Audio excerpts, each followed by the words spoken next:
The Queen's passing was met with an unprecedented outpouring of love and affection. Thousands lining up first to see her lying in state and then to get a spot along the funeral procession. Jeff Semple was meeting crowds throughout the day today. Jeff, what did people tell you about why they wanted to be here? Yeah, it was an emotional day, Donna, on the streets of London. From the sheer number of people to a real sense of camaraderie in the crowd. I've never seen anything like it. Torontonian Sam Catoni came to London for 48 hours by herself with a backpack and a Canadian flag. Something compelled me. As soon as I saw her land here, I was like, I need to be there. She's provided us years and years of service. I can do, 48 hours, no sleep, 100%. She spent 9 hours in line for the Queen lying in state, then camped out overnight near Westminster Abbey for the funeral. And it turned out she was in good company.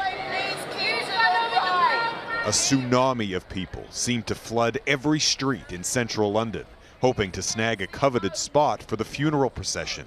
And many were left disappointed.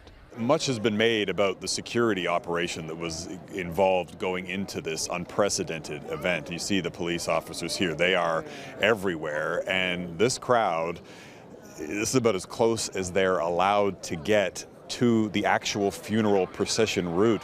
As the procession passed, crowds strained to catch even a fleeting glimpse. It's still far, but it's better than it's like being part of the atmosphere and being part of history.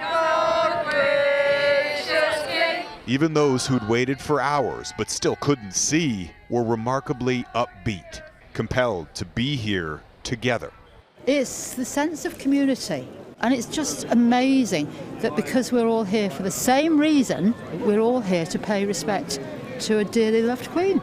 While most watched from a distance, a lucky few were up close and personal. It's one of those absolutely once-in-a-lifetime moments. Lieutenant Colonel Ryan Hardman spent 30 years with the Canadian military, invited to march in the procession behind the Queen's coffin. She was such a phenomenal person, and I think, really the epitome of service before self. Hardman was part of a Canadian contingent that included governors general. It's simply extraordinary, moving, touching. Canadian athletes. The moment for me of the whole state funeral was at the end we sang God Save the King. That's where it really hit me. And Indigenous leaders. It was incredible. It's something that I'll carry and cherish with me for the rest of my life. This First Nations chief said the Queen could transcend the Crown's fraught relationship with Indigenous people. After the killings this month in Saskatchewan, they received a message from Elizabeth with heartfelt condolences. She was very compassionate. She didn't disregard our losses and our tragedies. She was right there with us.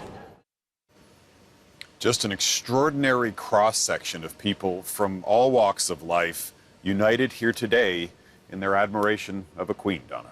All right, Jeff, thank you.